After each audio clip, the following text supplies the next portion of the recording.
You're listening to WMNF Tampa, music and news. On Friday, October 18th, the spooky returns to WMNF. Come celebrate our station Halloween ball in style, drag style that is, as we present 5 performers who will bring the horror and glamour to the stage.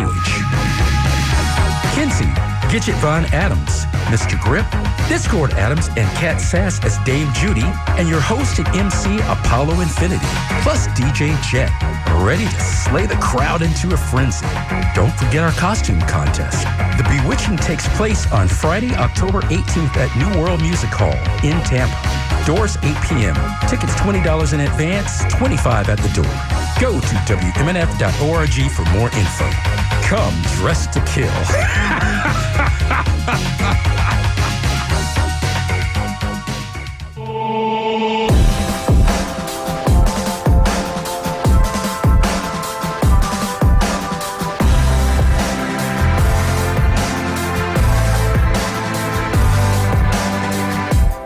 You're tuned to WMNF Radio 88.5 FM. This is the public affairs program called Community Speaks. And I'm your host, Patro Mobili. And a campaign of hate is underway. And also, in the face of more intense storms, Florida insurance company practices are in the spotlight. We'll hear tomorrow about storm cleanup and recovery after Hurricane Helene, and we'll open the phone lines for you to share your stories about the storm. That's coming on at 10 a.m. Tuesday morning on WMF's Tuesday Cafe with Sean Canan. But right now, as I said, you are tuned to Community Speaks. This is an opportunity to talk to the community, take your telephone calls and your emails. The word for today is demagogue, a leader who exploits prejudices. It should be clear the right wing in this country and in Europe are employing demagoguery in political campaigns. And the definition is a political leader who seeks support by appealing to popular desires and prejudices rather than using rational arguments. From the Greek demagogos, meaning leader of the people, derived from demos, which is people, and agogos, which is leader. But a demagogue is a leader who exploits the prejudices and emotions of the masses to gain power or influence, often disregarding factual evidence or logical reasoning. And by appealing to the fears, desires, and resentments of the public, demagogues can manipulate opinions and rally support for their agenda. They frequently use rhetoric that simplifies complex issues, creating an us versus them mentality. And this strategy can lead to the rise of authoritarianism as demagogues promise solutions to societal problems while undermining democratic principles. Ultimately, the demagogues' focus on emotional appeal over rational discourse can erode public trust and societal cohesion. So why would anybody want to be such a leader? It takes a very special kind of narcissist to do that. But this is a word that has been coming up increasingly during these past few years, and especially during this campaign. And the president's campaign, as well as those down ballot, increasingly feature the most obnoxious comments by the candidates and their backers. The immigration issue continues to provide racist political opportunists currency. We need to stop giving them currency through this issue. Recently, a handful of black-clad, masked neo-Nazis staged a rally in front of Springfield, Ohio City Council, unfurling a banner that read, "Haitians have no place here," and chanting, "America first." And this is grown out of the racist attack on Haitians we have heard during this campaign. And in response, citizens of all color shouted down the neo-Nazis, calling them cowards for hiding behind their masks, Ku Klux Klan style, and yelling, "Racist hate has no place here." And one of the former president's main backers this campaign is Elon Musk, who took over Twitter and has been using his huge audience to push prejudice against immigrants, while his own immigration status is in a gray area. He admits so. And immigration is not an issue the right wing really wants to fix or solve. They have a need to keep it as an issue to exploit forever. And the issue of human rights in regards to asylum seekers and legal migrant workers, such as the Haitians, dreamers, and those who did sought to be here the right way, as a lot of people put it, are still violated. Their human rights are still violated. It's not discussed on the right. But even especially on the issue of Springfield, the Haitian community in Springfield, it is well known that they have done a lot to help revive the struggling Ohio town.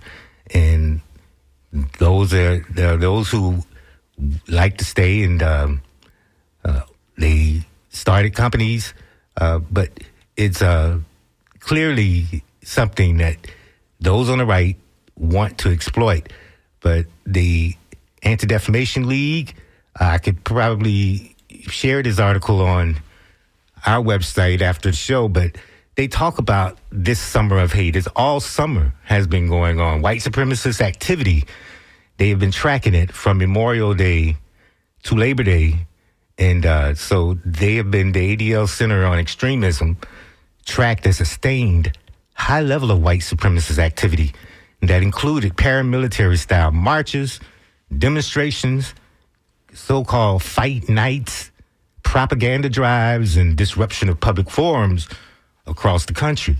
The Center on Extremism documented 64 white supremacist events across 25 states between May 27th and September the 2nd of this year.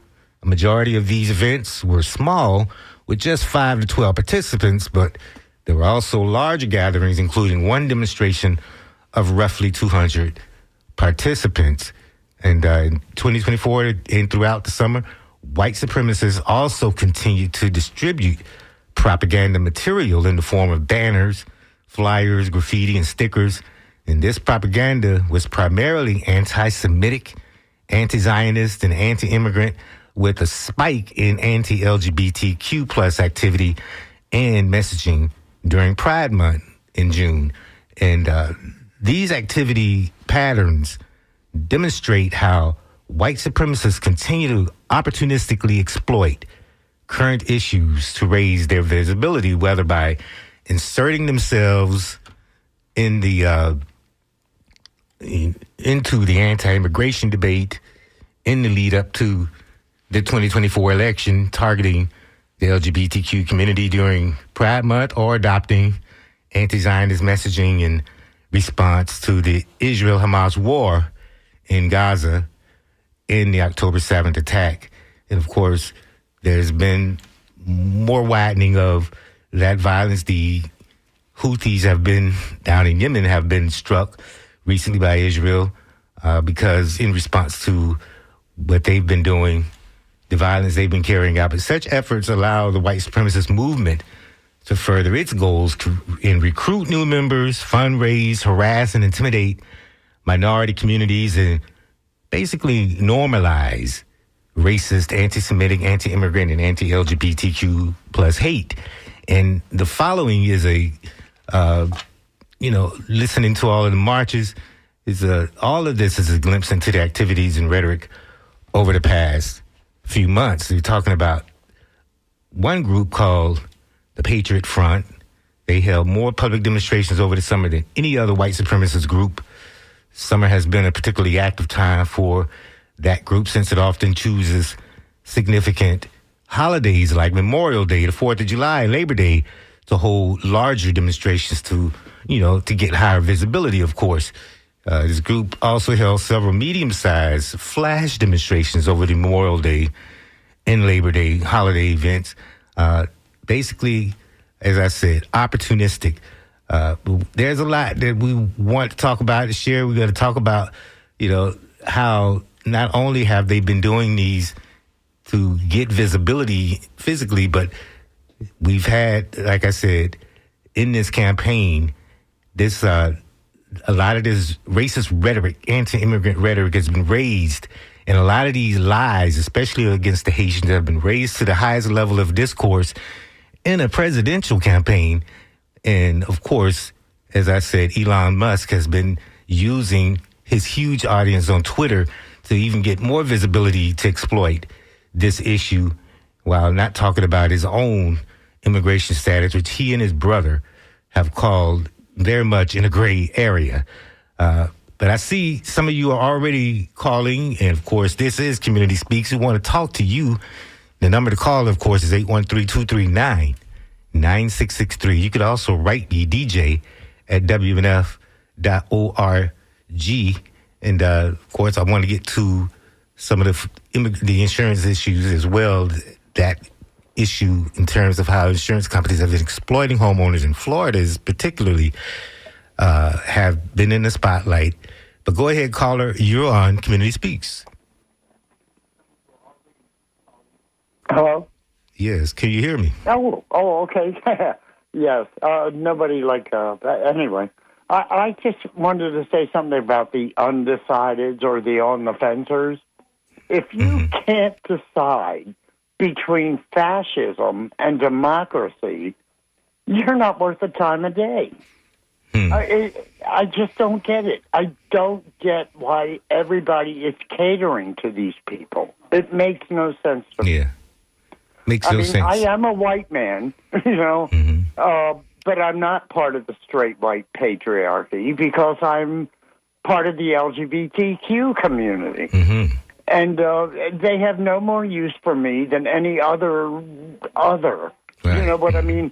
But I just don't get that. Why anybody would cater to someone who can't decide that. Yeah, especially if you got any knowledge of history. Yeah, exactly. I'm a 65-year-old man, too, so I have history. I know history. I learned real history. So I just don't get it. I just don't understand it. It's hard to understand. I love your show, and I think you're a great guy and everything. So, I certainly appreciate more that. Power to you. Thank you so much. Sure.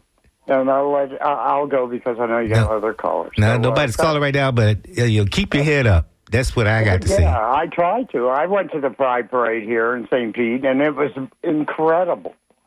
Right. And I'm afraid that's going to be the last one. I know. It's very fearful. Makes you very fearful because you have a demagogue in his state at the governor's office. I know. Who has been exploiting that group. Yeah. So I want to get the hell out of Florida, but you got to stay and fight. Every other state's going to end up like that anyway. Right. I mean, so we're going to end up having to fight, right? You got to have to fight back. Yeah, you got to push back. I try to fight as much as I can. I went to the Women's March. I went to the Climate March. I do all this. I do everything I can. Yeah, but you're doing it right. I know everybody's like, okay, boomer. But that's all right. You're doing it right because I'm trying. It's about, I do what I can. It's about solidarity. That's where you get your strength. Yes. Exactly. I just don't understand. I just think that they are a small, but in some cases, very powerful people. Vocal. And very vocal. Let me say one more thing. The Moms for Liberty. Where are the Moms for Literacy? We need a group to fight back. Right. And, it was good that over the past week, we've been celebrating Banned Books Week, which is the week which we will read the books that they told us we shouldn't and can't. Yes, exactly. And, all those women running for school boards got shot down. All Ron DeSantis. Yeah, his choices. Most of them, at least. Yeah, exactly. So, there is a fight out there, but it's not strong enough. But the tide is turning. The tide is turning. Every election. I hope so. Right. Every midterm. I hope it's in time. I do so as well. But, all we have is time, and I think that like I said, I predicted when the governor won re-election that he has peaked. He's peaked. Yeah. And he's only on the way down now. Yeah, thank you. I think so, too. And I hope Rick Scott goes the same way. Well, we shall see. We shall see. Yeah, I know I'm voting. There you go. That's what you got to do. And that's all any of us can do. Vote. That's your voice. That's your power. Yeah, exactly. Well, thank you, sir. Thank you. Thank you for calling. You have a good day. You too. 813-239-9663 is the number to call. Or you could write me, DJ at WMNF.org. Go ahead, caller. We don't have anyone to screen the call, so we're just taking them cold today. Go ahead, caller. You say what? Hey, good afternoon. How you doing? Good. All right, that's really good. Hey, this is Mentizna, and what I like to say, there is a very, very serious immigration problem that needs to be resolved. It's been an immigration problem now for quite some time. And I have, if you look at Project 1200, I know they have Project 2025, but if you look at Project 1200, it tells you what needs to be done with the immigration problem, and which is internationally send all the white people back to Europe and make them observed at year 1200 borders, European borders. And that would solve the immigration problem, the environmental problem, and many other problems throughout the world. So the immigration problem is the white folks. And if they're able to flip the script and make it look like immigration is somebody crossing the border, doing what they've been doing for tens of thousands of years, that's not the problem. The problem is the white folks, and they need to be sent back to Europe. That's internationally, Australia, New Zealand, Papua New Guinea, all other places. The white folks need to be sent back to Europe, plain and simple. End of immigration problem. Thank you very much. All right. Thank you, Batizna. It's always interesting hearing from you. And we're talking about one European in particular, actually South African. That's Elon Musk.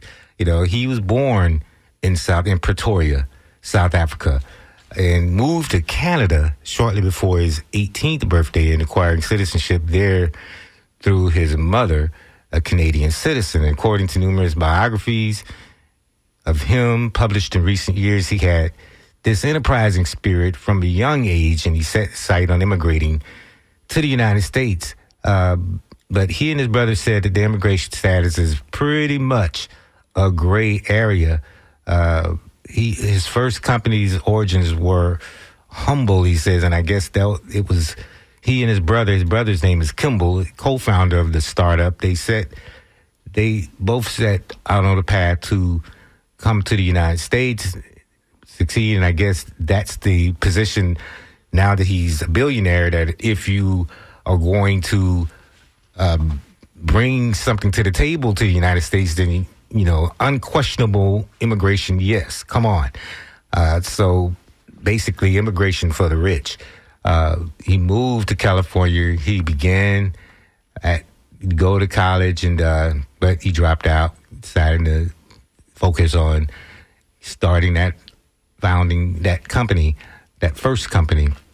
But, this is the idea of elitist immigration is what he's promoting, but everybody else keep out. Everybody else doesn't have any right to come to this country as far as he's concerned, and this is why he's demagoguing this issue along with the presidential campaign.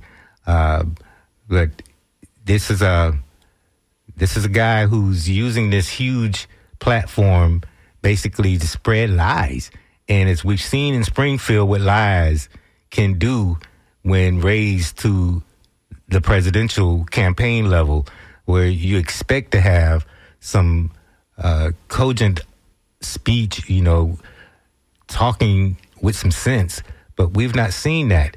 But as I said, when it comes to Elon Musk, there's a gray area between the way he and his brother came to this country and how others are trying to come here. And of course, there's the issue of asylum.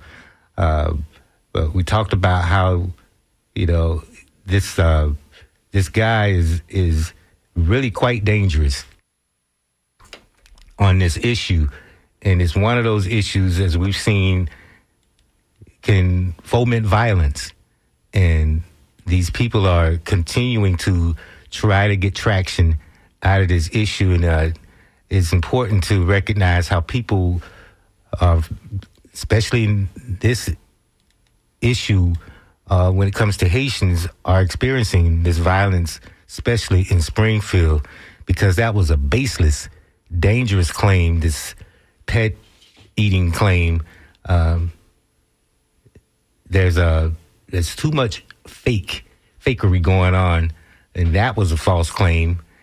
And Trump's running mate, J.D. Vance, Elon Musk, and some prominent Ohio Republicans had already spread the false rumors, lying about how Haitian immigrants had been killing and eating people's pets in Springfield, which is a blue-collar town of 60,000 people in western Ohio. But the rumors leaving, that particular Haitian and other Haitians in fear of being targeted for violence and discrimination. This is just something, it didn't start with them, but has been spread and was initially spread online back in August on a social platform used by the far-right extremist group and by Blood Tribe, a neo-Nazi hate group, Blood Tribe. Springfield officials and police say they have received no credible reports of pets being harmed by members of the immigrant community, instead suggesting the story may have originated in Canton, Ohio, where there was one case of a woman with no known connection to Haiti was arrested in August for allegedly stomping on a cat to death and eating the animal. But that hasn't prevented the Republican Party politicians from scapegoating Springfield's 15,000 Haitian immigrants as Trump and others attempt to propel immigration to the center of their fall political campaigns. And we looked at, we see that 45 has adopted Florida as his new home after his troubles in New York and Manhattan. He's still facing indictment, facing charges in Manhattan. His business practices there. But we know that there is a Haitian community in South Florida. I expect that, they are looking to exploit hatred and spread lies about them as well, or including them as well as an extension of this lie in Springfield. How much currency are we going to continue to give to the right wing on this issue of immigration, especially when we saw Congress, when they even tried to do something a few months ago, was told by their dear leader not to do anything because it would make Joe Biden look good. But it's clear from that incident alone, this is not an issue they really care about in terms of solving, in terms of fixing. They just want to exploit hatred, which is what they've always been doing. So we talk about, they talk about immigrants to this country, but the original immigration to this country, has led to this elitism, hatred, and the idea of otherizing people of color in this country. That's something that has not changed from the beginning. So we're going back to the telephone lines here on Community Speaks, 813-239-9663. As we're halfway through the program today, I want to talk as much to you as possible. So go ahead, caller. You're on the air here on Community Speaks. You say what? Hey, man, you are 1/3 of the Mabili, Walter, Annie Sunday Morning Forum Dream Team. Thank you. We talked yesterday, if you might remember. Yes, I remember. Mm-hmm. Yes, and, it keeps bothering me, that encounter I had with what I would call impoverished working class blacks and browns at a roofing site, where all of them were Trump supporters, and all of them had memorized the same Kremlin talking points. It just continues to blow my mind, and I was reminded of it again. I had to go to an urgent care just now because during the hurricane, a neighbor's sheet metal shed lifted off from his yard and landed on me, so I'm cut up. Man. And the doctor at the facility, out of nowhere, felt completely empowered to tell me that the reason that I have to pay so much for the urgent care and for the prescription is because Obama, he said Obama, remember, this is a medical doctor. He said Obama, he said, because Obama is sending all of our money to Ukraine. And He should have been disqualified right there on that issue. The irrational, insane MAGAs, but, since it was a treatment room and, he already knew that I'm a veteran because of my paperwork. And so I said, well, sir, I just have to tell you that when I was in the military, my book was Russian intelligence. Putin was only a minor KGB official at the time, an assassin, a domestic terrorist in East Germany. And I said, your dislike of Ukraine would be if you had said, as Hitler was rising up, as many appeasers did, that we shouldn't be helping Poland, Czechoslovakia, or any other country that Hitler has his eyes on, because we need to spend the money at home. I go, how do you feel about that? He goes, oh, I agree. We shouldn't have intervened in World War II. He said that Hitler was a fine man who had great ideas. I mean, this is in a medical treatment facility, and this guy's a doctor. And it leads me to my bigger point. It's always for me to get the listeners, and a lot of the hosts, to be honest with you, to realize that this election is not going to solve the vast majority of the problems that we have in this country. It will only prevent the American Hitler from seizing power. But our federal and state governments in most places and local county are penetrated with traitors. They don't have to be Putin-adjacent traitors. They might not even know that they are. But when you just look, just in the last few hours, Republican senators saying that if sorry, I don't pronounce her name right, Kamala, it's not deliberate, trust me. If she gets elected, they'll make sure she can't appoint any Supreme Court justices. Mm-hmm. Same thing. Which is what they did to Obama. Mm-hmm. Now, we all know that Merrick Garland has proven that he wasn't the guy Obama should have selected anyway. So it's no big loss in a certain way that Garland didn't get his seat on the Supreme Court as he deserved. But our country is penetrated by corruption. Vice President Harris and Tim Walz hopefully will win. But here's another sign of the corruption and the penetration of traitors. The police unions endorse Trump.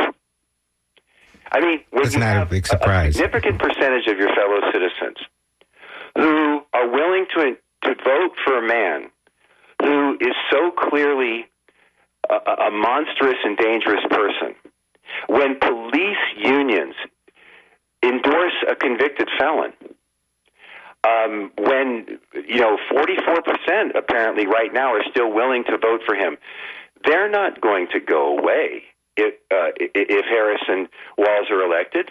In fact, they will become an armed insurgency, a soft or hard civil war, confederacy, 50 states, and because many of them are judges and city commissioners, county commissioners, school district superintendents, like the head of public instruction in Oklahoma, the head of Oklahoma's public schools, who's mandated that his version of the Bible be taught in the schools, public schools.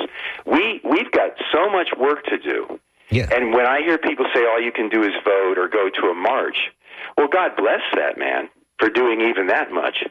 But voting and going to marches, we're in a soft civil war. We're surrounded by people who are armed to the teeth and are just itching to eliminate the evils.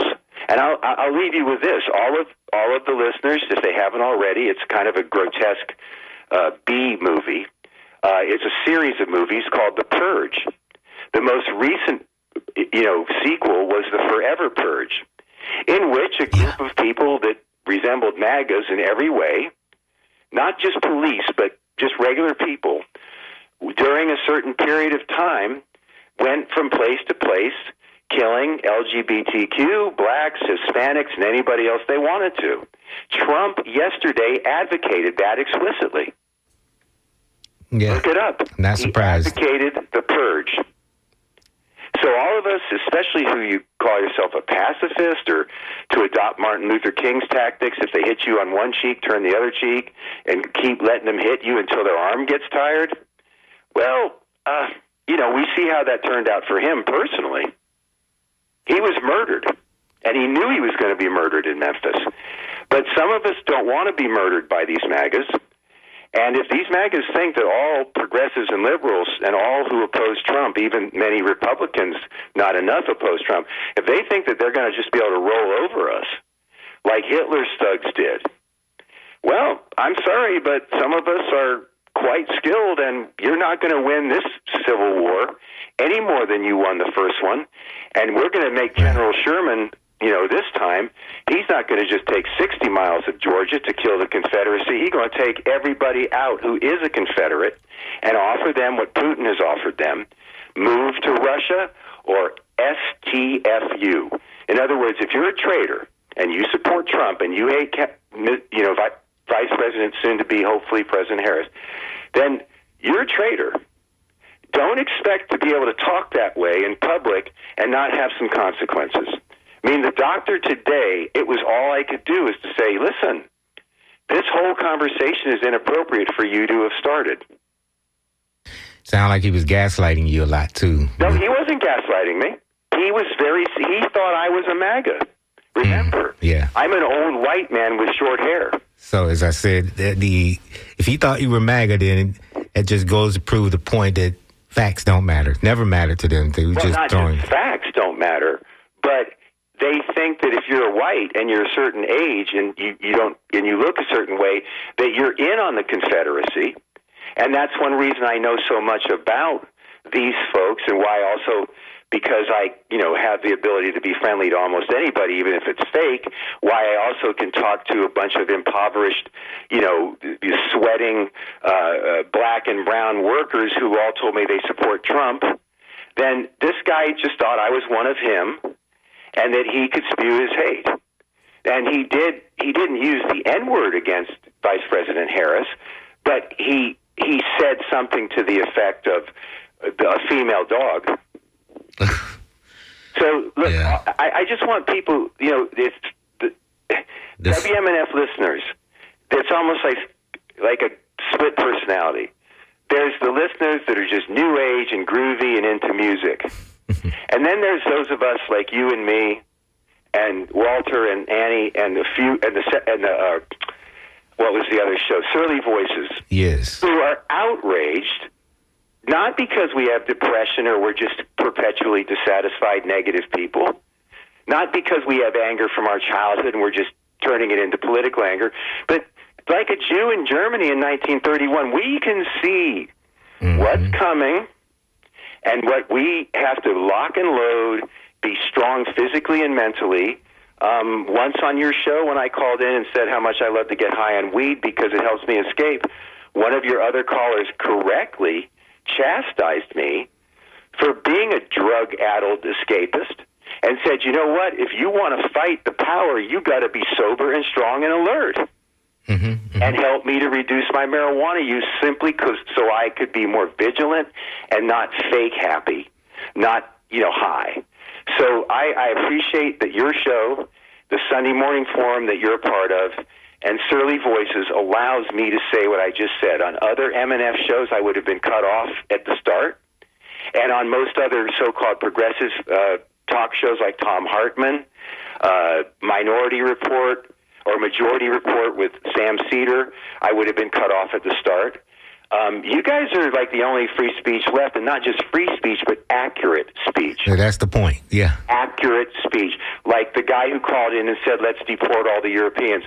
That's hate speech in itself. And you know what? Because of our genetics, none of us are really white, black, yellow, green, whatever. We all came out of Africa, my friend. And most so-called Caucasians, especially American Caucasians now, have, intermarried with people who are not Caucasian. So, that was hate speech. But you know what? You didn't just shut him down. You said, hey, it's very interesting what you're saying because you're a great talk show host. So thank you again. I hope now your lines are full and that other people will come in with some more facts. And remember, we're all in this boat together. And if you have a boat with a bunch of mutineers on it who are ready to cut your throat, like if you remember that old story, Treasure Island, You got to know that some of the people in your stores with you, some of the people on the roads with you, some of your kids' teachers, some of your pastors, some of your doctors are MAGAs, and they don't like you. And what you going to do about it other than voting? What you going to do when they come for you? I really don't think that this election will solve 90% of the real problems. We haven't gotten rid of Judge Eileen Cannon. I mean, she's clearly in the tank for Putin and Trump. She was just assigned another Trump case. Yeah.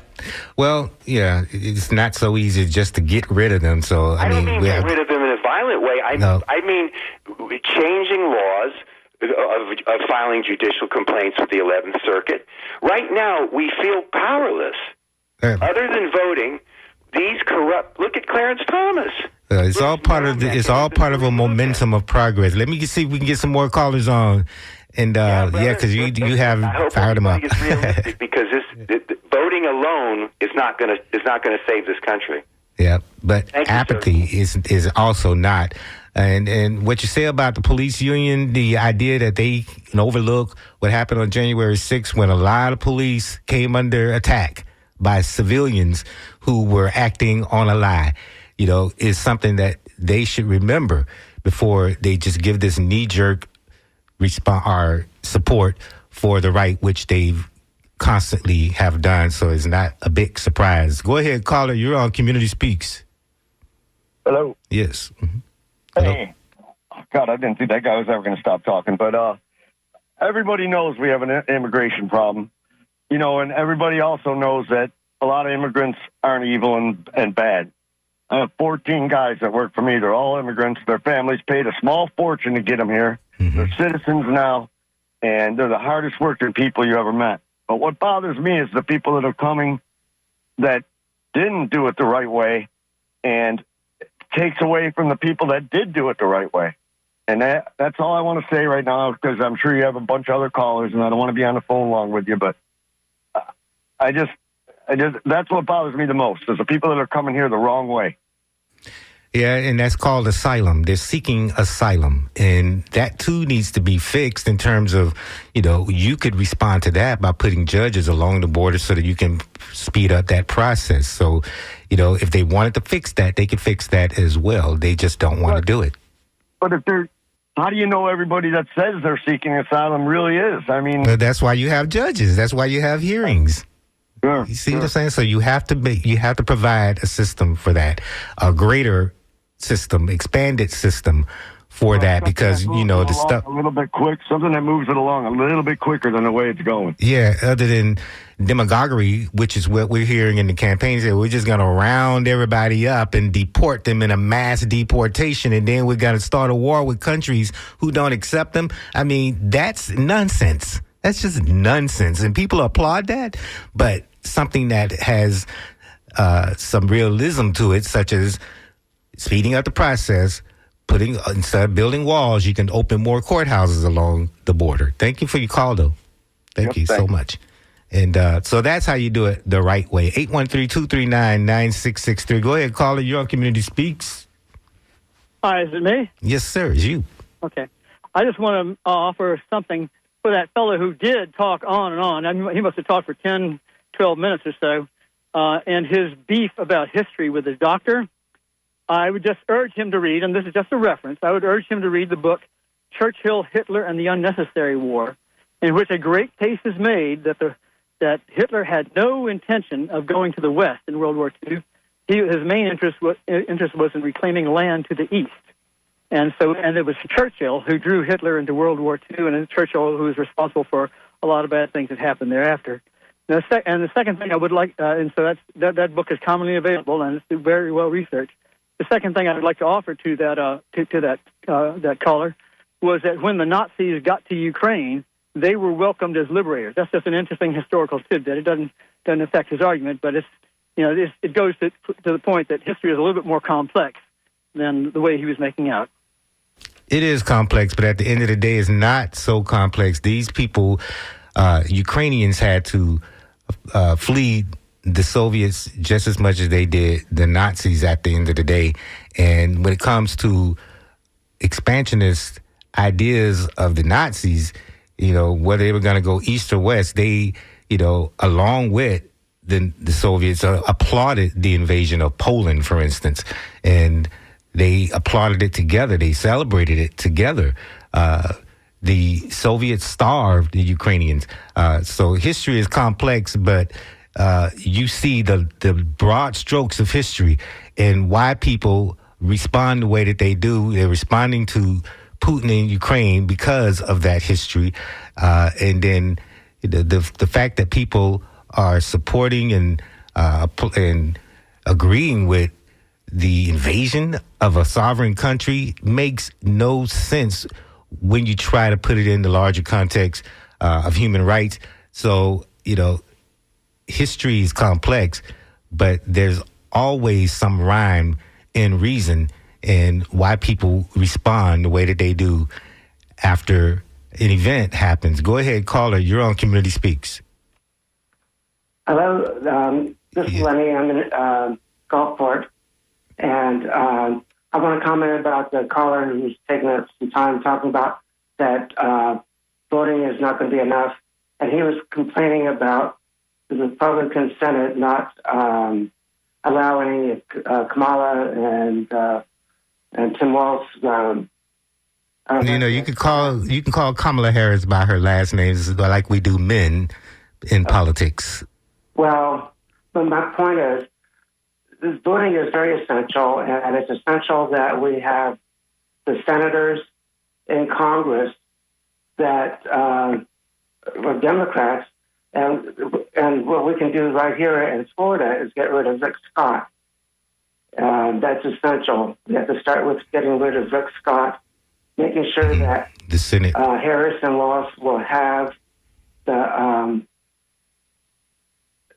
Congress. You need to have 220 or so representatives.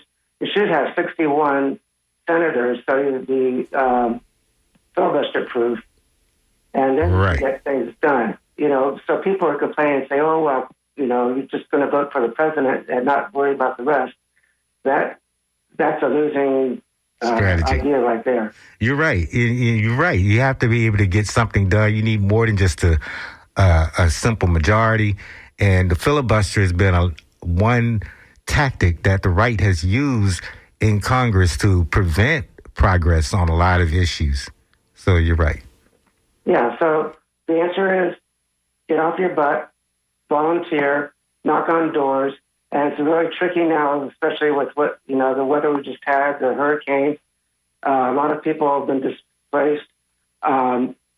There's going to be really tough issues about what happens if somebody at home is demolished and or if the voting place is demolished. How are we going to make those accommodations so that people can vote, even though they're registered one place, but they're not living there anymore? Right. Because basically they don't have it there anymore. Yeah. And then the insurance crisis in this state, it doesn't seem like we have a governor who's willing to take on that private industry. And I don't know if a lot of people watched 60 Minutes last night, but it was front and center how the insurance companies actually reduced the payoff amounts, for people whose houses got flood and sand damage, hurricane damage. They adjusted with, like in one case, over $200,000 claim, but the insurance company reduced that amount to just a mere $15,000 and kept the claims adjuster's name on the paper to make it look like that was him doing it. So there's a lot of people who are being fleeced in Florida right now. Yeah. And still down ballot races are important, and especially the governor's race. Thank you, caller. You're welcome. And thank you for the show. You're welcome. Thank you for calling. 813-239-9663, or you can write me DJ at WMNF.org. I was going to go into more details on the reinsurance, but that's basically what they were doing. The insurance companies have been fleecing homeowners in Florida on their property damage. Go ahead, caller. You're on the air. Hi, good afternoon. This is Simon from Lakeland. I'll keep this short. The gentleman who spoke for at length always uses a different name. He calls himself Gary when he used to call Rob Lori. Anyone who's listened to the station for a long time, now he calls himself Steve. You don't have to make it about him. What's your point? What's your point? Come on, man. Tell me your point. When he calls up and disparages people with these stories, which he's had with roofers, or where he's been in a sauna and white people have used the N-word. What's your point? How do we know these stories? You should cut them off. What's your point? We don't know if these stories are true about other people. These are anecdotes. And they ring true. I've had the same similar situation at a doctor's office where they were disparaging Joe Biden for his cognitive dissonance, but not a peep about Trump's cognitive dissonance. So, and who knows how many of your stories, Simon, are actually true. Go ahead, caller. You're on Community Speaks in the last few minutes.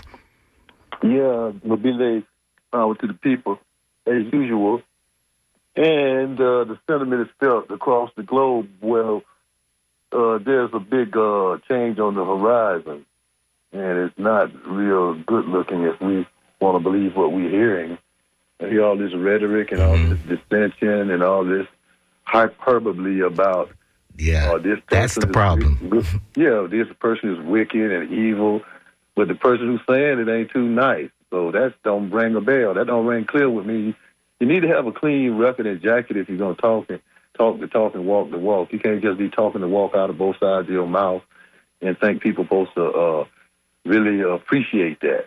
That's my point. And I'm glad that you did say the medical profession and the insurance commission is robbing people, especially the elderly people. They do it on a regular and frequent. They claim you have all this disease, and then they start going after that Medicare, which I was telling my son the other day. The Medicare runs up to millions of dollars, which they won't even give you in your lifetime, but at the end of your life, they give it to you so some other people can be enriched. Wonder how that works. Huh? Yeah. So that's one caveat right there. Then the insurance industry just ripped me off talking about forced insurance because they couldn't insure people in the state of Florida, so they were taking people's houses through that methodology right there by attaching other amounts to your already contract, which were not supposed to be done. They found loopholes and did. It's not even a loophole. The governor just letting them do it, and they doing it. Right. And they're not doing anything about that. So even if you help people in the flooding situation, you're going to get them ripped off at the end of the day just for living and trying to live in this state. So, yeah, it's a lot of that. And like I said, it's all up in the medical profession, physicians and stuff. I've had them just tell me if I don't do what they say, then they'll just like basically slam the phone on you, Babile. They won't offer you no options, no herbals, no nothing, man. Won't even tell you how to get your body straight. They just straight run a methodology on you that's all about getting big pharma made and paid and all of that there. So that's what we're up against. And that other guy, that Muskie guy, yeah, I thought something was wrong with him when he came in here stealing Tesla's designs and acting like it was him and all this mess. Yeah, he's not even an engineer. Yeah, he's none of that. And so is the other guy, Gates. Bill Gates stole people's ideas I heard the other day from Microsoft. I read it. And he stole other patents and put them together to make all this stuff he made. So you got a bunch of thievery going here. And they just keep it going, and they love it in America. I guess they love thieves and crooks. I don't know. Apparently. But when it comes to me in the system and my type in the system, we're not too cared for. Right. I mean, at the upper end, they don't care about their criminalization. We, see this fleecing going on, and they don't do anything. But when it comes to everyday ordinary people, they exploit criminalization every campaign. There's every nothing time. Every time. Yeah. I'm glad you said that because I leave with that. That's how they doing that's how I feel about the immigration issue as I look at it. Now it's been time the immortal immigration policy problem. And it looks like they relax on it as soon as the election over and start doing other things, even though they found a way to dump money into it now. Like, just put more money at the border and we can siphon that off over here. Maybe even siphon it into somebody's pocket, somebody building a wall. But You know, it's not really to solve the issue. No. I don't see where no issue. Hey, and remember when they was putting the kids in the cages and stuff? Who's immoral? Who was putting kids in the cages, separating them from their parents? It was immigration then, and so we 8 years later, 12 years later, finna see that same picture again. Yeah. Even worse now. She's talking about grabbing them out of their place of where they at and knocking them up and you notice taking all their assets, all their assets. Right. That's what they do too. And that separating the children was just atrocious to me. And you notice they never talk about that. They never bring that particular piece up. I'm certain some of those children no longer even recognize their parents. Probably don't exist, Mobile, in this state of Florida where all the trafficking is one of the highest places for trafficking. Just think that was done here, and the kids was put in cages, and horrific things was done right here in the state of Florida, and nobody ain't said a peep yet. Right. News-wise, so I hate that we had to hit that, but that's what happens when you go over reconnoitering history. That's Wrong right. things come out, or the right things come out. The right things come out too, right? That's right. So we must keep our history straight, and that means we must incorporate African history, American, in your history. Yeah, definitely. And they know that. That's one of the things that we want to suppress because it reveals so much about people's behavior. And, we can't always have an emotional response, which is what the demagogues depend on. Yeah, it's got to be rational. And then all that stuff they promoting is irrational. Right. The hate and dissension is irrational because we're supposed to be U.S. citizens, not you just a citizen. Like that. Leave it to Ron. I leave you that. You have a blessed one. I appreciate you very much. Thank you. Appreciate you too, Ron. Thank you for calling. All right. Sure. You got one more call. Let's see if we can get one more on the line. Go ahead, caller. You say what here on Community Speaks? Hello, this is Christina. As always, thank you for your awesome show, Mobile. Happy Monday. I'll just speak quickly. I'm at the tail end of my lunch break. I just want to, first of all, give a shout-out to that caller whose name I forget, who was speaking for quite a while. And, yeah, some phone calls go over. It is what it is. But what I love about him is he's unabashed.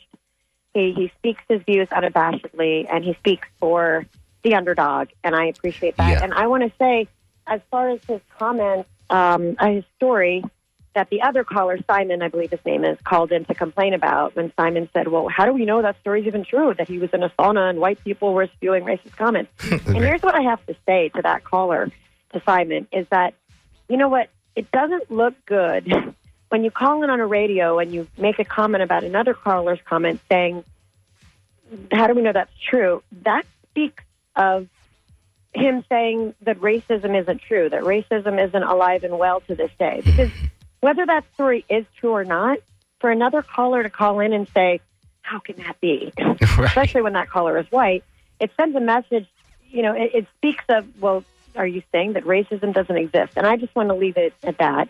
Yeah. But anyway, thank you for your show, and I'm going to get off the air now. No, thank you. Thank you for calling, Christine. Appreciate it. And we'll see if we get one more on before I have to get on out and make room for the music. We're going to get back to the music next hour with Blaney Whalen. It's the Music Monday. Go ahead, caller. You say what? Real quick.